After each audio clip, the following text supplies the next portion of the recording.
Hello friends, welcome to our channel learning notebook. आज इस video में हम क्लास 7 मैथ्स का एक बहुत इंपॉर्टेंट टॉपिक करने वाले हैं जो है यूनिटरी मेथड। मैं आपको यूनिटरी मेथड बहुत ही अच्छे से डिटेल में प्रैक्टिस क्वेश्चंस के साथ समझाने वाली हूं, तो इस वीडियो को एंड तक जरूर देखिए। और अगर आपको क्लास 7 का कोई और सब्जेक्ट समझना हो, चाहे वो इंग्लिश ग्रामर हो, चाहे साइंस हो, ज्योग्राफी हो, मैथ्स हो, हमने क्लास 7 का पूरा सिलेबस अपने चैनल लर्निंग नोटबुक पर कवर करा हुआ है। आप उन वीडियोस को भी देख सकते हैं। यूनिटरी मीन्स अ सिंगल और वन इंडिविजुअल यूनिट। तो सबसे पहले यूनिटरी का मतलब क्या होता है? यूनिटरी का मतलब होता है एक चीज, सिंगल या इंडिविजुअल चीज। जब हम किसी एक चीज की बात करते हैं यानी हम यूनिटरी की बात कर रहे हैं। Unitary method aims at finding out the value of one unit and then use it to find the value of multiple units. Friends, इस लाइन को समझना बहुत जरूरी है। देखिए यहाँ पर मैंने दो बात बोली है। Unitary method aims at finding out the value of one unit. तो पहले इसको समझते हैं। तो Unitary method से हम पहले एक चीज की वैल्यू निकालते हैं। जैसे कि अगर हमें 10 चीजों की वैल्यू गिवन है और हमसे एक चीज की वैल्यू पूछी गई है, तो वो हम यूनिटरी मेथड की हेल्प से निकालेंगे। ठीक है। अब सेकंड बात मैंने क्या लिखी हुई है? Then use it to find the value of multiple units. अब अगर क्वेश्चन में मैंने आपको बताया कि 10 चीजों की वैल्यू गिवन थी, हमने एक चीज की वैल्यू निकाल दी। अब उसी क्वेश्चन में हमसे पूछा गया है कि 18 चीजों की, उन्हीं 18 चीजों की वैल्यू क्या होगी। तो हम क्या करेंगे? हम पहले एक चीज की वैल्यू निकालेंगे और फिर उसकी मदद से हम 18 चीजों की वैल्यू निकालेंगे। ठीक है, 18 ऑब्जेक्ट्स की, 18 यूनिट्स की वैल्यू निकालेंगे हम। तो यूनिटरी मेथड का ये एम होता है, to find out the value of one unit and then use it to find the value of multiple unit. आइए कुछ क्वेश्चंस के थ्रू हम इसे और अच्छे से समझते हैं। 20 pens cost ₹400। How much does 1 pen cost?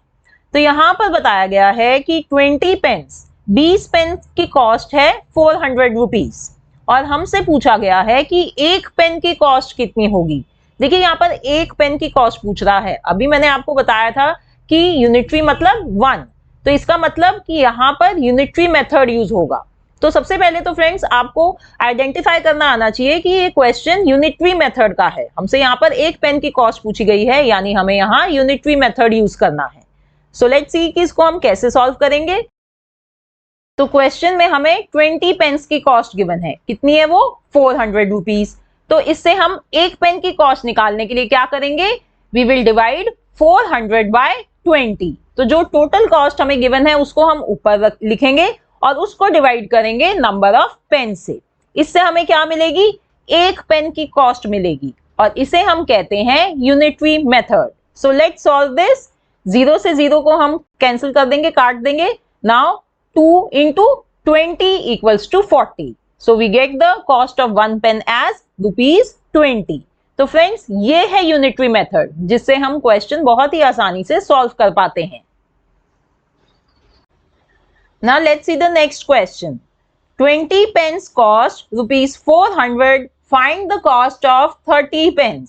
तो यहां पर फ्रेंड्स अब हमें वो 20 पेन्स की कॉस्ट तो वही गिवन है, पर अब हमें कॉस्ट फाइंड करनी है 30 पेन्स की। अभी लास्ट क्वेश्चन में हमने कॉस्ट फाइंड करी थी सिर्फ एक पेन की।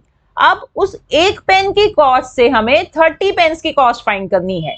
तो इस क्वेश्चन में हम क्या करेंगे? सबसे पहले हम एक पेन की कॉस्ट निकालेंगे, जैसे कि अभी हमने लास्ट क्वेश्चन में निकाली थी, और फिर उससे हम 30 पेन्स की कॉस्ट निकालेंगे। तो आइए ऐसे ही सॉल्व करते हैं इसको हम। 20 पेन्स कॉस्ट ₹400। सो 1 पेन की कॉस्ट क्या होगी? 400 डिवाइडेड बाय 20। अब देखिए अब हमें 30 पेन्स की कॉस्ट निकालनी है, तो इसको हम इधर सिंप्लीफाई नहीं करेंगे अभी जैसे हमने पहले किया था, क्योंकि उसमें तो हमें एक पेन की ही निकालनी थी, पर अब हमें इससे 30 पेन्स की निकालनी है, तो इधर इसको हम सिंप्लीफाई नहीं करेंगे। अब नेक्स्ट क्या करेंगे? हम 30 पेन्स की कॉस्ट फाइंड करनी है, तो वो क्या होगी? एक पेन की कॉस्ट जो ये है मल्टीप्लाइड बाय 30 है ना। एक पेन की कॉस्ट को अगर हम 30 से मल्टीप्लाई कर देंगे तो हमारे पास आ जाएगी 30 पेन्स की कॉस्ट। तो ये होगी वो कॉस्ट। अब इसको हम सिंप्लीफाई करेंगे। तो इधर देखिए हमने इसको करा सिंप्लीफाई, 0 से 0 कैंसिल कर दिया है एंड 2 इंटू 200 इक्वल्स टू 400। तो अब हमारे पास क्या बचा है, 200 into 3 which is equals to ₹600। तो ये है 30 पेंस की कॉस्ट। ठीक है, तो ये देखो हमने इसको सॉल्व करा है यूनिटरी मेथड से। अब फ्रेंड्स कई बार कुछ बच्चों को इसमें कंफ्यूजन होती है कि भाई हमें क्या चीज लेफ्ट हैंड साइड पे लिखनी है और क्या चीज राइट हैंड साइड पे लिखनी है। तो कोई क्या करता है, वो सोचता है कि शायद मेरे को 400 इधर लेफ्ट में लिखना था और 20 पेंस इधर राइट में लिखने थे, तो ऐसे कंफ्यूजन होती है। तो इसके लिए मैं आपको एक बात बता देती हूँ। देखिए क्वेश्चन में हमें क्या फाइंड करना है, क्वेश्चन में हमें फाइंड करनी है कॉस्ट ऑफ 30 पेंस। ठीक है, तो हमें कॉस्ट फाइंड करनी है, तो जो चीज फाइंड करनी होती है उसको हम इधर राइट हैंड साइड में लिखते हैं, और जो हमें गिवन होता है, जैसे यहाँ पे 30 पेंस 20 पेंस ये सब चीज गिवन है, तो उसको हम लेफ्ट हैंड साइड में लिखेंगे। ठीक है, तो जो चीज हमें फाइंड करनी है, हमें कॉस्ट फाइंड करनी है, तो वो आनी चाहिए राइट हैंड साइड पे। तो ये चीज आप याद रखिए, इससे आपको फिर जब ये स्टेटमेंट्स वगैरह बनाएंगे तो कोई दिक्कत नहीं आएगी। Let's see next question. There are total 220 pages in 2 books. How many pages are there in 3 such books. तो देखिए इस क्वेश्चन में कहा जा रहा है कि 2 बुक्स में 220 पेजेस हैं। ठीक है, 2 बुक्स में इतने पेजेस हैं। तो क्वेश्चन पूछा जा रहा है कि ऐसी 3 बुक्स में कितने पेजेस होंगे। ठीक है, ये क्वेश्चन है। तो फ्रेंड्स यहां पर हम यूनिटरी मेथड से पहले तो एक बुक के पेजेस निकालेंगे कि एक बुक में कितने नंबर ऑफ पेजेस होंगे, और फिर उसकी मदद से हम 3 बुक्स के नंबर ऑफ पेजेस फाइंड करेंगे। So let's solve this question. We are given 2 books have 220 pages. तो इसका मतलब एक बुक में कितने नंबर ऑफ पेजेस होंगे, उसको फाइंड करने के लिए वी विल डिवाइड 220 बाय 2। ठीक है, अब मैं इधर इसको सिंप्लीफाई नहीं कर रही क्योंकि मेरे को 3 बुक्स के नंबर ऑफ पेजेस निकालने, तो मैं नीचे उसको सिंप्लीफाई करूंगी। तो ऐसी 3 बुक्स में कितने पेजेस होंगे, एक बुक के pages multiplied by 3। Now let's simplify this. We will get 110 into 3 which is equals to 330 pages. तो ऐसी 3 बुक्स में 330 पेजेस होंगे। Let's see the next question. Cost of 6 books is ₹720. What is the cost of 4 books?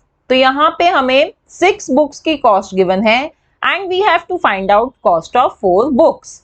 तो इसे भी हम ऐसे ही करेंगे। First we will find out cost of 1 book. ठीक है, तो देखिए हम क्या लिखेंगे, cost of 6 books equals to ₹720। अब हम क्या फाइंड करेंगे, cost of 1 book which will be 720 divided by 6, है ना। जो बुक्स की टोटल कॉस्ट है उसको हम 6 से डिवाइड कर लेंगे। अब इसको हम यहीं पर ऐसे ही लिखे रहने देंगे, इसको इधर सिंप्लीफाई नहीं करेंगे। Next we have to find cost of 4 books. तो उसके लिए हम कॉस्ट ऑफ 1 बुक जो ये है इसको मल्टीप्लाई करेंगे 4 से। Now we are going to simplify it, so let's do it. 6 into 120 equals to 720. So we are left with 120 into 4 which is equals to 480. So cost of 4 books is ₹480. Next question. A box of 50 chocolates weighs 900 grams. What is the weight of 30 chocolates? तो यहाँ पर हमें 50 chocolates का wait given है 900 ग्राम। हमें find करना है 30 chocolates का वेट। ठीक है, तो जो चीज हमें फाइंड करनी है, क्या फाइंड करना है, वेट, तो उसको हम राइट हैंड साइड में लिखेंगे। तो हम लिखेंगे 50 chocolate wedges equals to 900 grams. ठीक है, क्योंकि जो चीज फाइंड करनी है वो हमने इधर लिख ली है। तो हम इसको क्या करेंगे, पहले हम फाइंड करेंगे 1 चॉकलेट का वेट, वो क्या होगा 900 डिवाइडेड बाय 50। अब इसकी मदद से हम 30 चॉकलेट्स का वेट फाइंड करेंगे। सिंपली इसको 1 चॉकलेट के वेट को हम मल्टीप्लाई कर देंगे 30 से। अब इसको सिंप्लीफाई करते हैं, 0 से 0 को हम कैंसिल कर देते हैं, then 5 6 30। So we are left with 90 into 6 which is equals to 540। तो 30 चॉकलेट्स का वेट है 540 ग्राम्स। ठीक है। Now the question is, a worker is paid rupees 750 for 6 days work. If he works for 24 days, how much will he get? So this question is saying कि एक worker को 750 rupees मिलते हैं 6 days के काम के। अगर वो 6 दिन काम करता है तो उसको 750 रुपीज मिलते हैं। तो अगर वो 24 डेज काम करे तो उसको कितने पैसे मिलेंगे? तो हमें इधर फाइंड करना है, एक तरह से रुपीज फाइंड करने ना कि कितने पैसे उसको मिलेंगे। तो रुपीज को हम राइट हैंड साइड पर रखेंगे। तो हमने इधर लिख लिया for 6 days he is going to get rupees 750। तो हम पहले एक दिन के पैसे फाइंड करेंगे कि उसको एक दिन के काम के कितने मिलते हैं। वो क्या होंगे? 750 डिवाइडेड बाय 6। बस अब 24 डेज के पैसे कैलकुलेट करने के लिए हम 1 डे के पैसे को मल्टीप्लाई कर देंगे 24 से। Now let's simplify it.